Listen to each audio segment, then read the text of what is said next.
Hello प्यारे विद्यार्थियों, पिछली वीडियो में हमने इन्वर्स फंक्शन के मुख्य मान की सीमा का निर्धारण सीख लिया है। आज हम उसके ऊपर आधारित कुछ समस्याएं हल करेंगे और फिर हम ट्रिग्नोमेट्रिक फंक्शंस के इन्वर्स फंक्शन में फॉर्मूले बनाना सीखेंगे। काफ़ी महत्वपूर्ण प्रश्नावली है, दायरे के अंदर ही हमें सोचना है, थोड़ा सा हमें इस बात का ध्यान रख के चलना पड़ेगा। जैसे मैं बात करता हूं साइन इनवर्स 1/2 की, तो सबसे पहले मैं ये मानता हूं कि sine inverse 1/2 equals to y है। इसके अंदर जिस तरीके से हमने इस फंक्शन को इनवर्स बनाया था, मैं उसी प्रकार इसे एक बार जनरल में कन्वर्ट कर रहा हूं।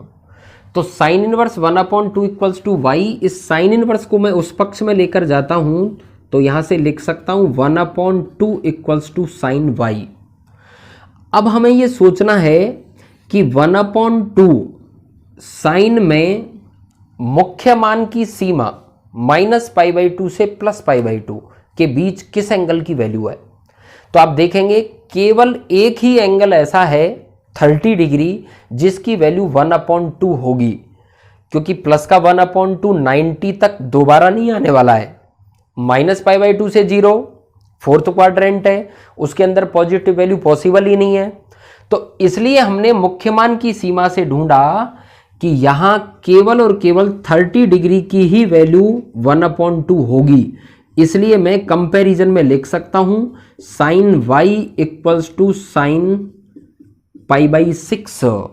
अब मैं दोनों पक्षों का कंपैरिजन करूं तो y इक्वल्स टू π/6। जरूरी नहीं है कि हम इन सबको इतना कुछ लेकर चलें, हम डायरेक्टली भी लिख सकते थे मुख्य मान की सीमा के बीच, बस सोचकर कि किस एंगल की वैल्यू होगी। जैसे मैं लेता हूं cos इनवर्स ऑफ 1/√2। हम डायरेक्टली सोच सकते हैं कि cos के मुख्य मान की सीमा होती है 0 से लेकर पाई, और यदि हमें ये पॉजिटिव वैल्यू दी हुई है तो फर्स्ट क्वाड्रेंट का ही एंगल आएगा। तो किस एंगल की वैल्यू cos के अंदर 1/√2 होती है, तो मैं कह सकता हूं π/4। लेकिन आप यदि चाहें तो इस तरीके से डिस्ट्रीब्यूट करके भी इस वैल्यू को लिख सकते हैं। इसी प्रकार यदि मैं बात करता हूं tan इनवर्स ऑफ √3 की, tan की मुख्य मान की सीमा होती है -π/2 से +π/2, उसके बीच किस एंगल की वैल्यू √3 होगी, तो हम डायरेक्टली लिख सकते हैं π/3 मतलब 60 की।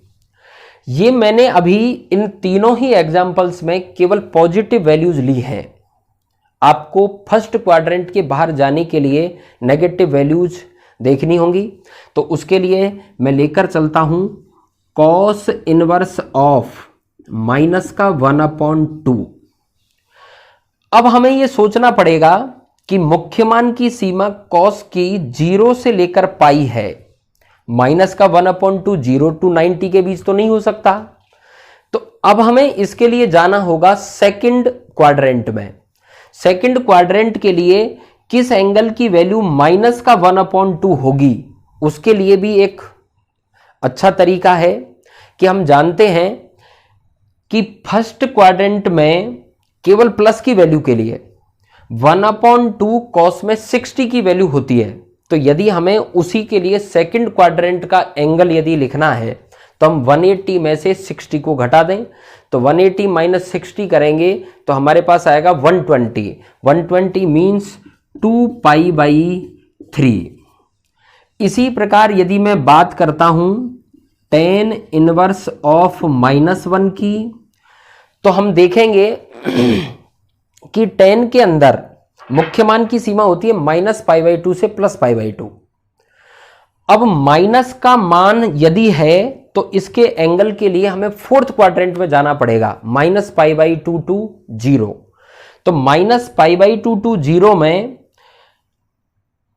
किस एंगल की वैल्यू -1 होगी, तो पॉजिटिव के लिए तो हम जानते हैं कि 45 डिग्री की होती है। 0 to -π/2 की बात है तो हम डायरेक्टली -45 लिख सकते हैं। तो इसलिए मैं लिखूंगा -π/4। ये नेगेटिव वैल्यूज के लिए हमें किस प्रकार से मुख्य मान के दायरे में से मान ढूंढना है, उसके लिए मैंने कुछ एक एग्जाम्पल लिए हैं। हम इन्हें फॉर्मूलों से डायरेक्टली भी सॉल्व कर सकते हैं, उसके लिए हम बात करते हैं।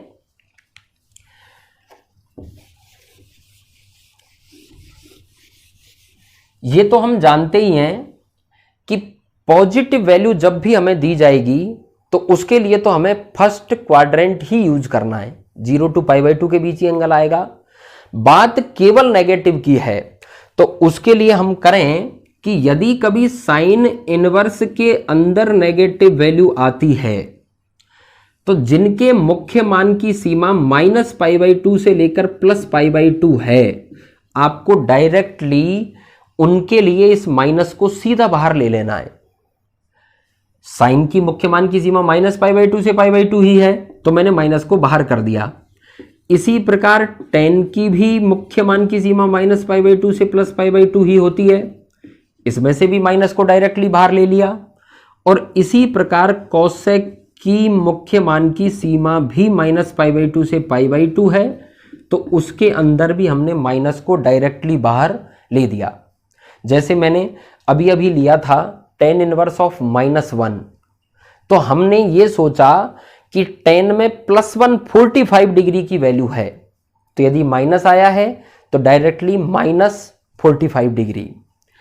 इसी प्रकार जिनके मुख्य मान की सीमा 0 से लेकर पाई होती है, उनके लिए माइनस को बाहर निकालते वक्त हम इस पूरी वैल्यू को पाई में से घटा देंगे, अर्थात cos इनवर्स ऑफ -x को मैं लिख सकता हूं pi minus cos inverse x। Minus भी बाहर आ जाएगा लेकिन पाई में से घट जाएगा।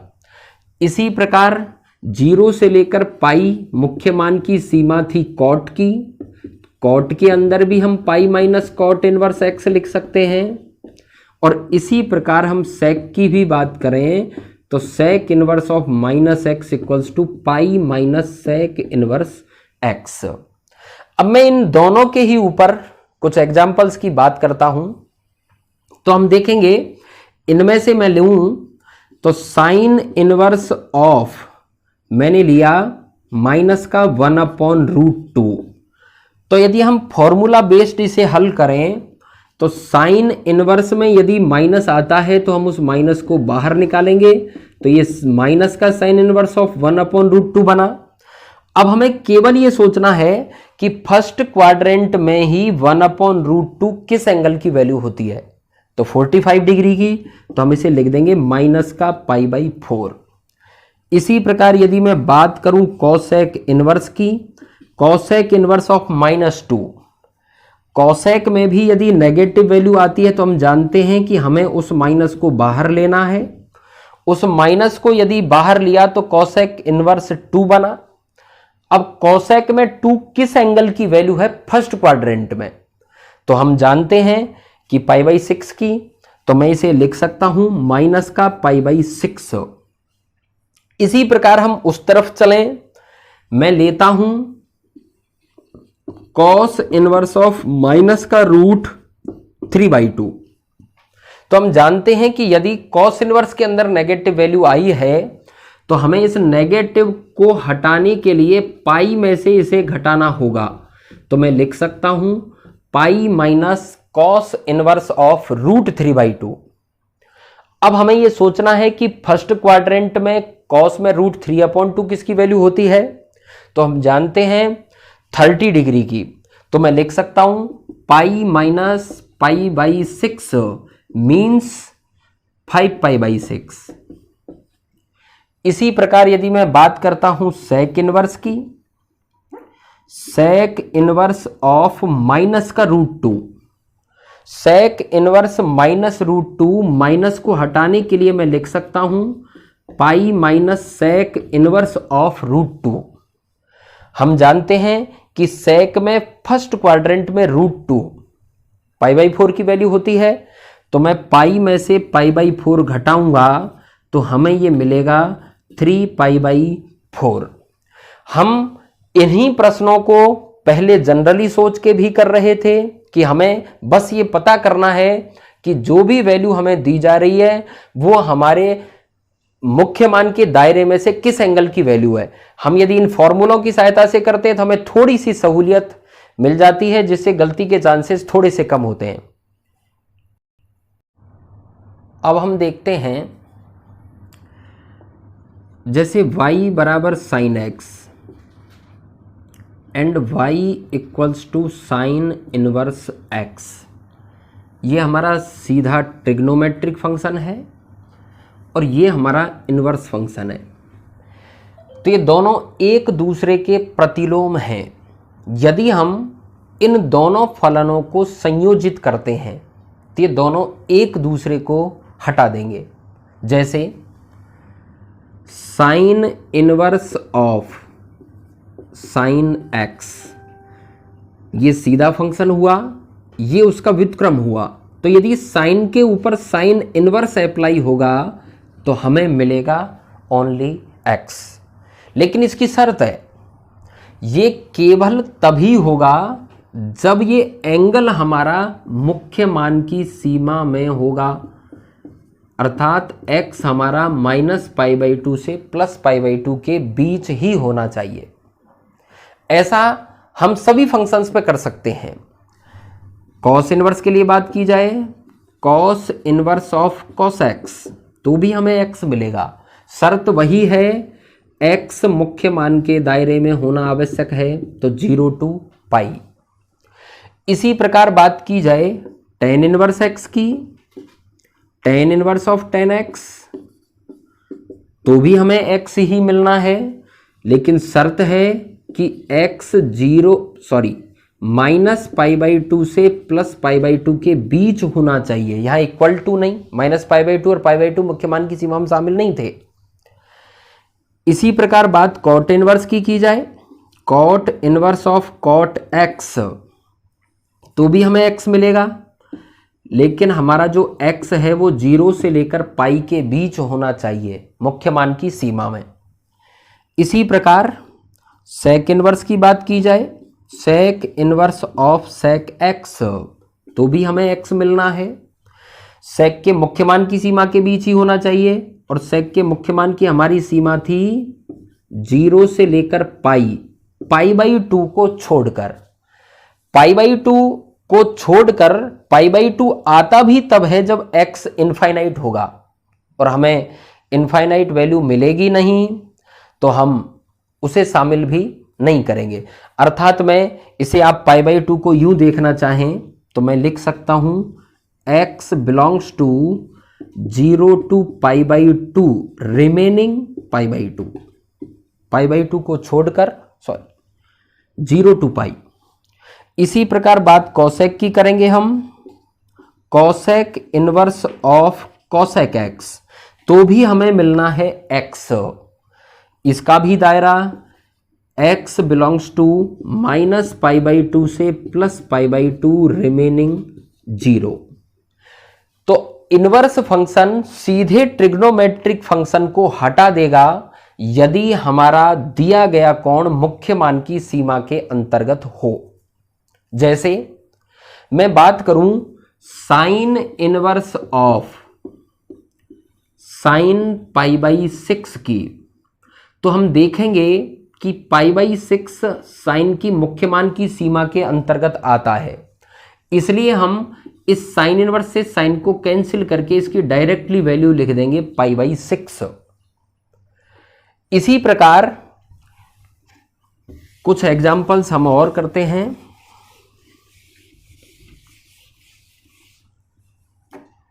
यदि मैं बात करता हूं साइन इनवर्स ऑफ साइन 2π/3 की, अब हम यहां देखेंगे, और हमसे ये काफी भूल भी हो जाती है कि हम साइन इनवर्स और साइन को देखते ही इन दोनों को कैंसिल कर देते हैं, जबकि विशेष रूप से हमें ध्यान रखने की आवश्यकता है कि दिया गया एंगल कितना है। तो 2π/3 मतलब 120 -π/2 से +π/2 हमारे दायरे के अंदर नहीं है, तो हम ऐसी भूल नहीं करेंगे।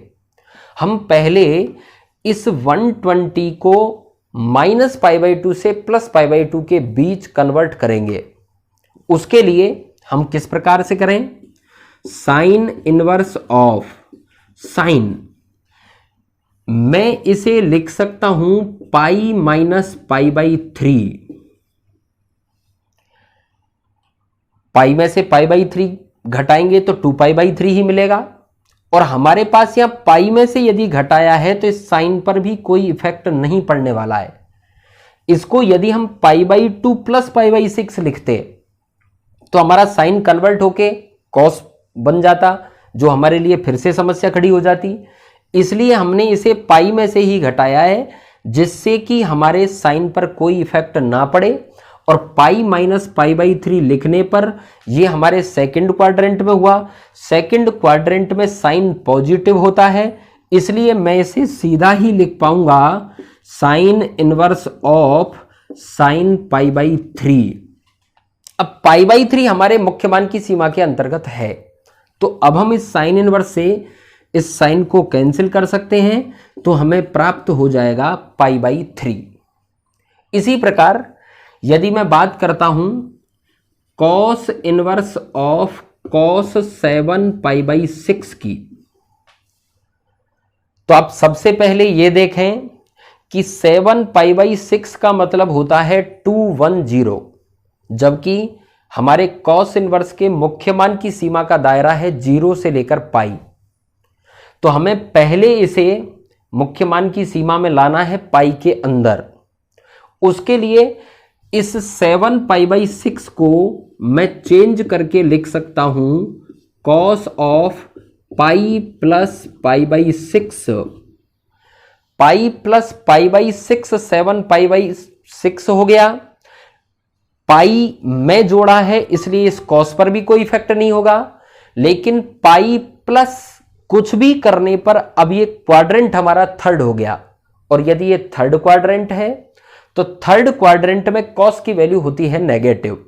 तो कॉस की वैल्यू नेगेटिव है, इसलिए हम इसे लिख सकते हैं cos inverse of minus cos π/6।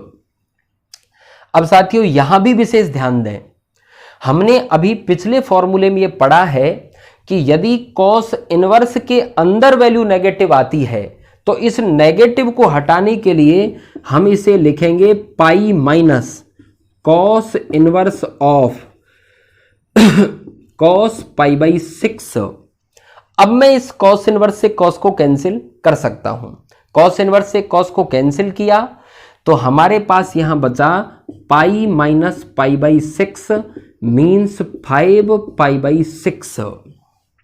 काफी अच्छा प्रश्न है। इसी प्रश्न को हम कुछ यूं भी कर सकते थे कि इस 7 π/6 को यदि मैं इस प्रकार से चेंज करता cos inverse of cos 2π means 360 minus π/6। तो आप सॉल्व करके देखें, 6 2 12, 12 माइनस 5 7 π/6। लेकिन 2π में से घटाने पर अब हम जो प्रॉपर्टी यूज करने वाले हैं वो यूज करेंगे फोर्थ क्वाड्रेंट की, और हम जानते हैं कि फोर्थ क्वाड्रेंट पर कॉस पॉजिटिव होता है, और फोर्थ क्वाड्रेंट में कॉस यदि पॉजिटिव होगा तो हम नेगेटिव की प्रॉपर्टी से बच जाएंगे। तो हम इसे डायरेक्टली लिख पाएंगे कॉस इनवर्स ऑफ कॉस 5 π/6। अब मैं कॉस इनवर्स से कॉस को कैंसिल कर सकता हूं, क्योंकि 5 π/6 का मतलब 150 है, और 150 0 से पाई के बीच ही विद्यमान होता है। तो आप इन 6 फॉर्मूले जो अभी बताए थे उन सब का यूज इस प्रकार से कर सकते हैं, लेकिन विशेष सावधानी की बात यह होगी कि हमेशा पहले यह चेक करें कि हमें जो एंगल दिया गया है वो हमारे मुख्य मान के दायरे में है या नहीं है। अब हम चलेंगे ट्रिग्नोमेट्रिक फॉर्मूले जो हमने पिछली क्लास में पढ़े थे उनके इनवर्स फॉर्मूले बनाने पर। अब हम सीखते हैं किसी भी इनवर्स को दूसरे इनवर्स में चेंज करना। जैसे साइन इनवर्स एक्स की मैं बात करूं कि साइन इनवर्स एक्स को हमें कॉस इनवर्स की फॉर्म में लिखना हो, टेन की में लिखना हो, कॉट इनवर्स की में लिखना हो, तो हम किस प्रकार से चेंज करेंगे? उसके लिए साइन इनवर्स एक्स को मैं मानता हूं वाई, तो यहां से मैं लिख ही सकता हूं कि sine y equals to x होगा। अब राइट एंगल ट्राइंगल पर यदि हम चलें तो हम साइन के लिए जानते हैं कि साइन थीटा बराबर होता है लंब बटे कर्ण। तो यहां लंब की वैल्यू x हुई और कर्ण की वैल्यू 1 हुई। पाइथागोरस प्रमेय से कर्ण 1 और लंब x है, तो आधार की वैल्यू बन जानी है कर्ण का स्क्वायर माइनस लंब का स्क्वायर। अब हमारे पास इस समकोण त्रिभुज की तीनों भुजाएं हैं, तो जिस प्रकार हमने साइन से इन्हें लिया है, यदि उसी प्रकार मैं अब कॉस के लिए इस वैल्यू को लिखता हूं तो मैं लिख सकता हूं कॉस वाई इक्वल्स टू आधार बटे कर्ण root 1 minus x square upon 1। यहां से मैं चेंज करूंगा, वाई को सेपरेट करूंगा, तो फिर से मैं लिख पाऊंगा y equals to cos inverse of root 1 minus x square. ये वैल्यू भी y के इक्वल थी, ये वैल्यू भी y के इक्वल आई है। इसका मतलब हम साइन इनवर्स को कॉस इनवर्स की फॉर्म में इस प्रकार से लिख सकते हैं। यदि इसी प्रकार मैं tan की बात करूं तो tan के लिए हम जानते हैं कि लंब बटे आधार होता है, तो यहां लंब की वैल्यू है x और आधार की वैल्यू है रूट 1 माइनस एक्स स्क्वायर। यहां से भी यदि मैं y को सेपरेट करता हूं तो मैं लिख सकता हूं tan inverse of x upon root 1 minus x square. ये cos और tan दोनों में चेंज करके मैंने बताया है, तो इसलिए अब मैं डायरेक्टली भी यहां से लिख सकता हूं कि साइन इनवर्स x को cos इनवर्स की फॉर्म में हम लिख सकते हैं root 1 minus x square, tan की फॉर्म में लिख सकते हैं root x upon root 1 minus x square, cot की फॉर्म में हम लिख सकते हैं कॉट tan का ही उल्टा होता है 1 minus x square upon x, sec की फॉर्म में लिख सकता हूं कॉस का उल्टा 1 upon root 1 minus x square, and cosec की फॉर्म में मैं लिख सकता हूं साइन का उल्टा 1 अपॉन एक्स। ये साइन इनवर्स एक्स को हम किसी भी इनवर्स की फॉर्म में इस प्रकार से चेंज करके लिख सकते हैं। यहां हमने साइन को चेंज करना सीखा है। यदि कभी आपको tan इनवर्स एक्स मिलता है तो हम इसी प्रकार राइट ट्रायंगल की सहायता से उसे चेंज करके किसी भी इनवर्स की फॉर्म में ले सकते हैं। तो हम किसी भी इनवर्स को किसी दूसरे इनवर्स की फॉर्म में चेंज करने का तरीका इस तरीके से अपनाएंगे। अब हम चलते हैं कि यदि आपको, जैसा कि हम ट्रिग्नोमेट्री से जानते हैं, साइन और कॉस दोनों एक दूसरे के पूरक होते हैं, tan और कॉट भी एक दूसरे के पूरक होते हैं, और सेक और कॉसेक भी एक दूसरे के पूरक होते हैं। अर्थात जो वैल्यू साइन में 30 की होती है वही वैल्यू कॉस में 60 की होती है, जो वैल्यू साइन में 0 की होती है वही 90 की होती है। तो यदि हम इन एंगल्स को जोड़कर देखें तो हमें योगफल तो 90 ही मिलेगा। तो इसी प्रकार इस इनवर्स फंक्शन में भी हम साइन और कॉस जो दोनों एक दूसरे के पूरक फलन हैं उनके साथ 90 डिग्री को लेकर भी फॉर्मूला बना सकते हैं। तो हम कैसे बनाएंगे?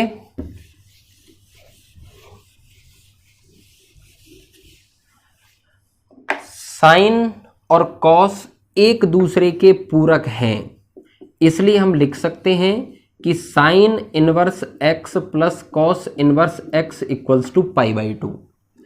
अभी अभी हमने पिछले फॉर्मूले में साइन इनवर्स से कॉस इनवर्स में चेंज करना सीखा है। हम यहां से भी इन्हें चेंज कर सकते हैं। यहां से मैं चेंज करके sine inverse x equal to π/2 minus cos inverse लिख सकता हूं। यह भी एक तरीका हुआ साइन इनवर्स से कॉस इनवर्स में चेंज करने का। एक तरीका हम पहले सीख ही चुके हैं। इसी प्रकार हम कॉस इनवर्स को भी साइन इनवर्स की फॉर्म में चेंज करके लिख सकते हैं। इसी प्रकार tan और कॉट दोनों एक दूसरे के पूरक हैं, तो मैं लिख सकता हूं tan inverse plus cot inverse x equals to π/2। हम tan इनवर्स या cot इनवर्स में से जिसको भी किसी फॉर्म में चेंज करना चाहें हम चेंज करके लिख सकते हैं। जैसे tan inverse x equals to मैं लिख सकता हूं π/2 माइनस cot इनवर्स x। और तीसरा हमारा तरीका है, तीसरा फॉर्मूला, sec और cosec भी एक दूसरे के पूरक हैं, तो मैं cosec plus sec equals to भी π/2 लिख सकता हूं। और हम इस फॉर्मूले की सहायता से भी sec और cosec में रूपांतरण कर सकते हैं।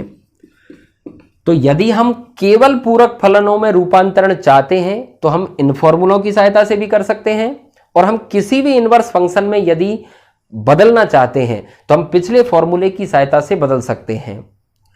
अब हम नेक्स्ट वीडियो में हमारे सभी ट्रिग्नोमेट्री के जो फॉर्मूलेज हैं उन सभी को इनवर्स फंक्शन में चेंज करेंगे, वो नेक्स्ट वीडियो में।